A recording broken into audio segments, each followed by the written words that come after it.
सरकार का ये काम है ना, फ्लोर पर बुलाकर सभी को बातचीत करे, गतिरोध खत्म करे, बीच का कोई रास्ता निकाले। संसद की कार्रवाई चलेगी नहीं, कामकाज ठप पड़ा रहेगा, यहाँ पर हंगामा ही सर बरपा रहेगा।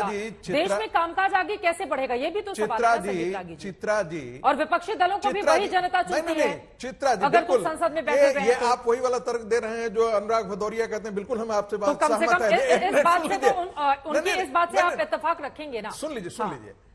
देखिए, जब सुप्रीम कोर्ट ने जांच की कार्रवाई शुरू की, उसके बाद क्या ये वाजिब है कि कांग्रेस का मीडिया सेल का हेड आकर के कहे कि इसमें रफा दफा किया जाने वाला है, इसमें कुछ नहीं निकलने वाला है? अरे आपको किस संस्था पर विश्वास होगा? संगीत रागी जी की ये बात तो सही है ना उपाध्याय जी। देखिए, देश के हर संस्थाओं पर सवाल खड़े कर देना, इससे राहुल गांधी से उम्मीद करें जो कैबिनेट का नोट आदमी फाड़ देता हो। संगीत जी जो बात कर रहे हैं ना, पढ़ा लिखा यदि इस तरह की बात करे, इन्हें यही समझ नहीं है कि वो सुप्रीम कोर्ट ने क्या कानून, किस लिए वो कमेटी बनी है, वो रेगुलेटरी फ्रेमवर्क के लिए बनी है। अडानी और मोदी जी के रिश्तों का कैसे विदेश जाते हैं, कैसे 8 बिलियन 140 बिलियन हो जाता है, कैसे देश घूम घूम करके व्यक्ति को प्रमोट किया जाता है। आनंद दुबे जी को मैं शामिल करना चाहूंगी। ठीक है, उद्धव ठाकरे गुट से हमारे साथ ठीक है सर, हो गई आपकी बात, हो गई। मैं आ रही हूँ सुधांशु जी आपके पास। एक बार आनंद दुबे जी की बात हो जाए। आनंद दुबे जी, लेकिन कुल मसले पर किसी भी संस्था पर सवाल खड़े कर दिए जाएं, क्योंकि उद्धव ठाकरे वाले मामले में हमने देखा चुनाव आयोग की विश्वसनीयता को लेकर भी आप लोगों की ओर से बार बार सवाल पूछे गए। उसके पहले ईवीएम, आज ही जब मुख्य चुनाव आयोग की ओर से प्रेस कॉन्फ्रेंस की जा रही थी कर्नाटका इलेक्शन को लेकर, तो उनकी ओर से मजाकिया लहजे में इस बारे में जिक्र किया गया कि कम से कम तीनों राज्यों के जो रिजल्ट आए हैं पूर्वोत्तर के, उसको लेकर किसी ने ईवीएम पर क्वेश्चन नहीं किए। ये बात तो सच है ना कि अपनी सहूलियत के हिसाब से समय समय पर संस्थाओं पर सवाल खड़े कर दो, जहां जीतो वहां आपकी जीत और जहां हारो वहां पर संस्था कटघरे में। आनंद दुबे जी, चित्रा जी, ये भी इनसे पूछ लीजिएगा कि सावरकर पर राहुल गांधी ने अपना स्टैंड बदल लिया है, कांग्रेस पार्टी ने स्टैंड बदला या नहीं? और सावरकर पर भी आनंद दुबे जी आज मुलाकात भी है, बोलिए। हाँ, चित्रा जी नमस्कार। देखिए, ये हमारा उद्देश्य नहीं है, ये हमारी विचारधारा नहीं है बदलने की, ये भारतीय जनता पार्टी की है। जो इनके साथ जाता है वो हो जाता है चमत्कारी, और जो इनके खिलाफ जाता है वो हो जाता है भ्रष्टाचारी। अब देखिए कि हम 1990 से करीब करीब 30 वर्ष इनके साथ रहे, तो हम बहुत चमत्कारी पार्टी रहे, बहुत चमत्कारी दल रहे। लेकिन जैसे ही हम इनसे दूर गए, इनके विरोध में गए, इन्होंने भ्रष्टाचार का आरोप लगा दिया। ये हो गई पहली बात। दूसरी बात, चुनाव आयोग ने एक दिन ये कह दिया कि ये पार्टी ही शिवसेना उद्धव ठाकरे जी की नहीं है, उनके कार्यकर्ताओं की नहीं है, ये 40 विधायकों की है, ये 12-13 सांसदों की है। तो आप बताइए कि चुनाव आयोग के विरोध में हम बात न करें, हम कहें नहीं, चुनाव आयोग तो बहुत संत का काम कर रही है, बहुत अच्छी विचारधारा लेके आ रही है? बिल्कुल नहीं कहेंगे। तीसरी बात, अभी हमारे प्रवक्ता साहब कह रहे थे आरएसएस वाले कि राहुल गांधी जी पर बोलिए।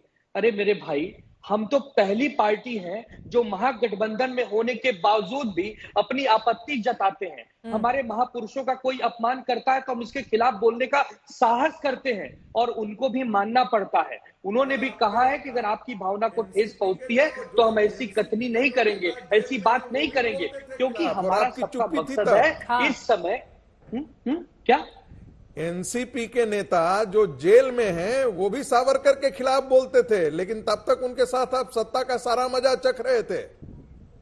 अरे प्रभु, हमारी बात करिए ना, एनसीपी के प्रवक्ता से एनसीपी की बात करिए, हमारा स्टैंड पूछिए। नहीं, उस समय उद्धव जी मुख्यमंत्री थे। सावरकर जी के उस समय उद्धव जी मुख्यमंत्री थे। आज उद्धव जी में हृदय परिवर्तन हो रहा है। सावरकर जी हमारे देवता हैं, वीर सावरकर जी हमारे महापुरुष हैं। आप लोग जो नकली बात करते हैं, जो अफजल गुरु के मजार पर जाकर के फूल चढ़ा रहे थे, हो जाएगा कि वीर सावरकर के मुद्दे पर आप कह रहे हैं वो आपके देवता हैं, और वहीं आपके सामने खड़े होकर विरोधी दल किस तरह से उनको झूठा करार देते हैं और बार बार कहते हैं मैं सावरकर नहीं कि माफी मांगूंगा। ये दोहरा चरित्र अगर एक साथ दल मिले रहेंगे तो ये कैसे चलेगा जनता के बीच में? आनंद दुबे चित्रा जी, एक मिनट, आप त्यागी इनसे, जो प्रवक्ता साहब हैं राजनीतिक विश्लेषक, इनसे पूछिए कि वीर सावरकर जी के बारे में गुरु गोलवलकर जी की क्या भूमिका रही, पूछिए अभी आप इनसे।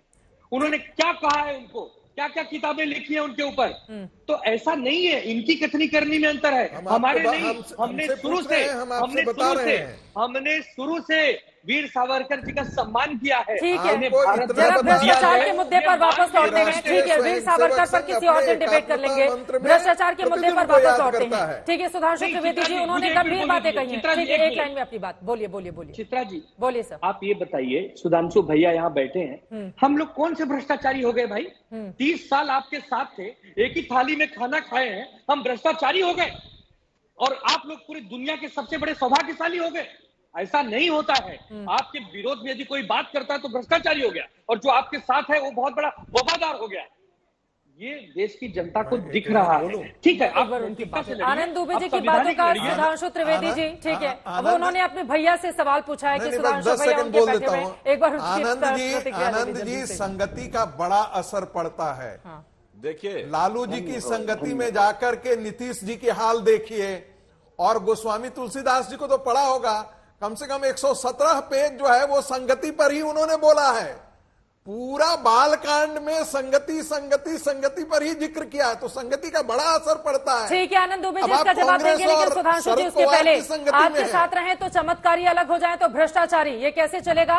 वो ये भी कहना है कि 31 सालों तक तो आप ही के साथ थाली में खाना खाए, तो फिर अचानक से भ्रष्टाचारी कैसे नजर आए?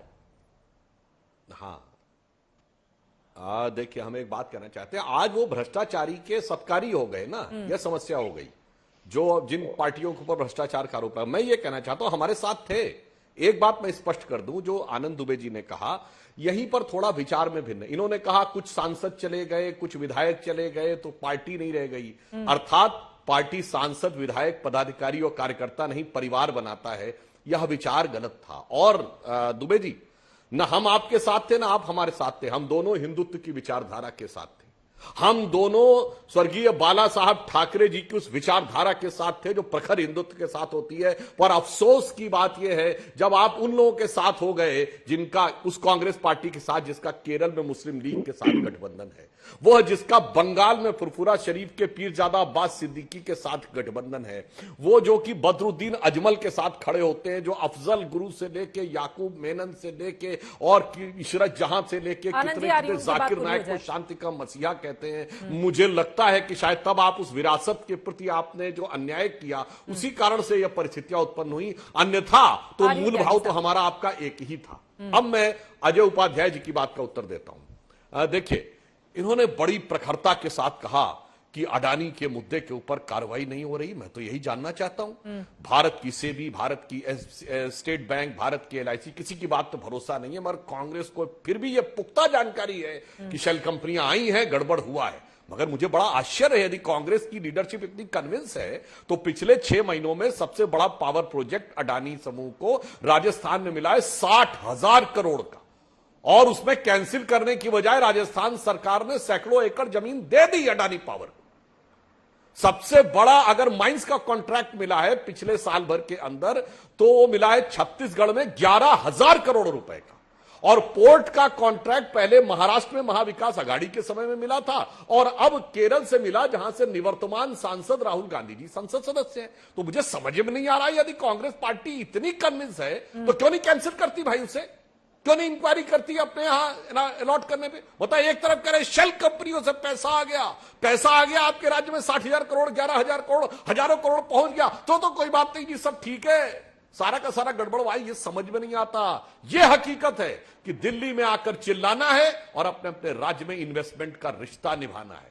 अब मैं एक और बात भी कह दूं, हिंडनबर्ग रिपोर्ट के आधार पर जो संगीत रागी जी ने कहा, केवल वही आधार है ना, क्योंकि LIC, SBI, सेबी, एबी पे भरोसा नहीं है। हिंडनबर्ग को उनके देश में कोर्ट ने प्रतिबंधित कर दिया है कि वो किसी समूह के खिलाफ कोई भी रिपोर्ट नहीं प्रकाशित करेंगे, क्योंकि वो खुद शॉर्ट टर्म सेलिंग करते हैं। और घोटाला तो यह है कि हिंडनबर्ग ने करोड़ों रुपए कमाए अडानी के खिलाफ रिपोर्ट लिख के। शॉर्ट टर्म सेलिंग क्या होती है मैं दर्शकों को बता देना चाहता हूं। एक शेयर मार्केट में व्यवस्था होती है कि 100 रुपए का शेयर है, आपने कहा कि जी आज हम दे रहे हैं, मगर हम आपको 1 हफ्ते बाद हम आपको बेचेंगे, आज की कीमत देनी पड़ेगी। 1 हफ्ते बाद अगर 100 का शेयर 120 का हो गया तो कंपनी को 20 रुपए का फायदा, पर अगर 100 का शेयर 50 का हो गया तो आपको फायदा। हिंडनबर्ग ने पहले शेयर खरीदे, फिर यह रिपोर्ट प्रकाशित की, फिर अडानी के शेयर धड़ाम से गिरे और करोड़ों करोड़ों रुपए कमाए। मुझे समझ में नहीं आ रहा है कि उधर से सुर और 7 समुंदर पार से सुर और इधर से ताल कैसे लग गई, ये समझ से परे है मान्यवर। अन्यथा मैं विनम्रता से कहता हूं, अपनी सरकार को कहिए कैंसिल करें फटाफट। कार्रवाई करें ताबड़तोड़, क्यों नहीं कर रहे?